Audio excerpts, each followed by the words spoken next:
Charlo Green. Hey, How are you?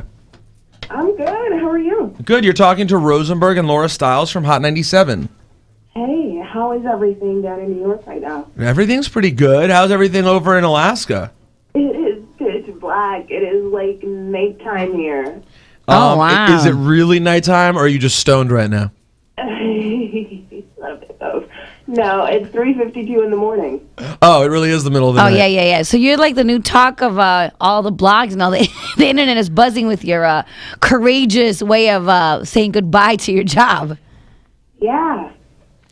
It's crazy. I don't really know what else to say about that except this has been a whirlwind. Just this last little over 24 hours, everything is kind of changed for me and my company and this issue.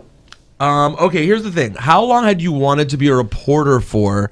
And was this, it's not easy to get a job on air anywhere. And so it's a pretty brash, bold decision to throw it all away in a second. What, obviously did this issue, did marijuana legalization become an issue that became more important than your job? Yeah, totally.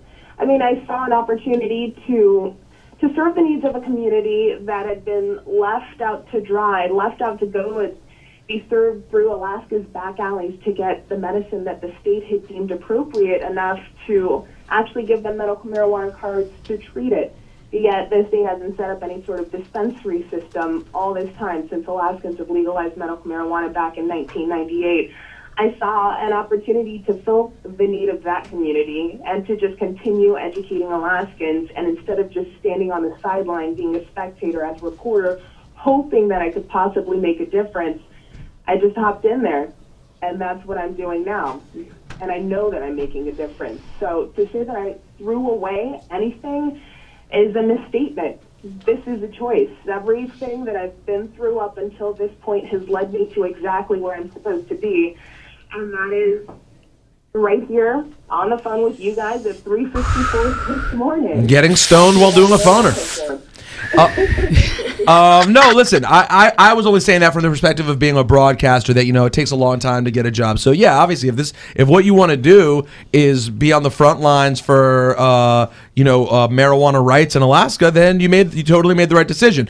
Now, what you did know though, when you decided to curse on air, let's be honest, let's call it spade a spade. That was the troll of the cinch. You knew when you did that, it was going to get tons of press, more so than if you had just quietly resigned. Am I right? Oh, yeah. Yeah, the plan was always to go out big. If I'm going to be stepping away from something that I've spent all of my adulthood building, then I need to go out with a bang. And if there's any way for my exit to allow my message to get the attention it deserves, then we're going to go ahead and make the biggest splash possible. But the effort part was actually the only part that wasn't planned. I mean, you can see me in the video just kind of pausing and weighing something, and that was whether or not I should go ahead and say that. And it just came down to me being honest. And the honest thought in my head at that moment was F it. So I said it.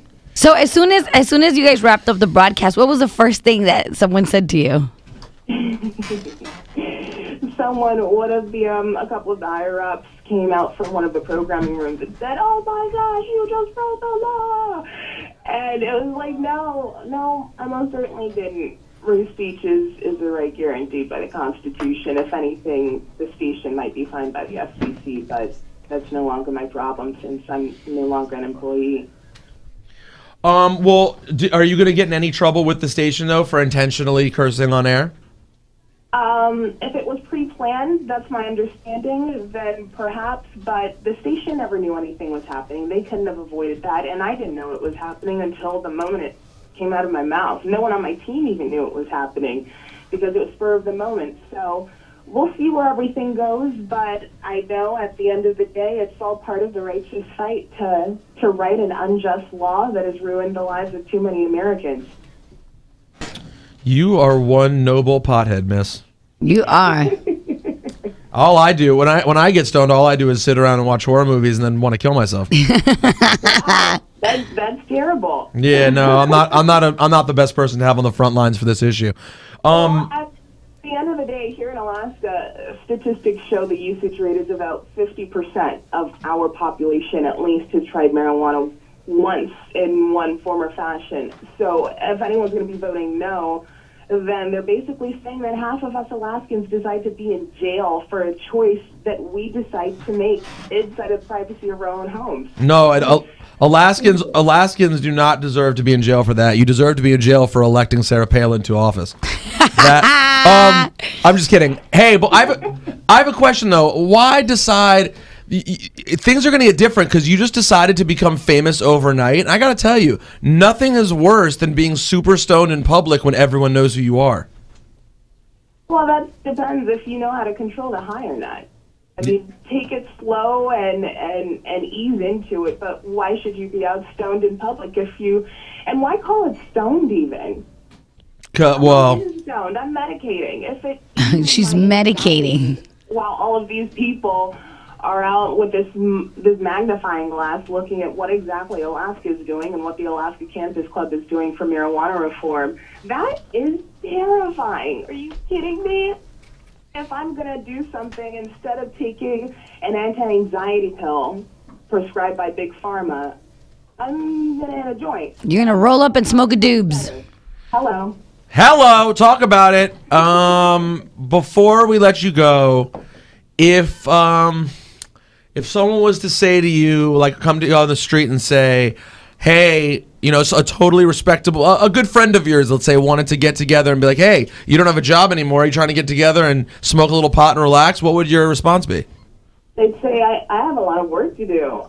I most certainly do have a job ahead of me, and until Alaskans vote to legalize recreational marijuana on November 4th, my job isn't done. And so, no, I'm sorry, I can't sit around and just smoke. We can find a way to just smoke and keep on working if that's possible. I was hang out at my place, but we gotta get this done. I was sort of hoping you would just be like, fuck it, let's smoke.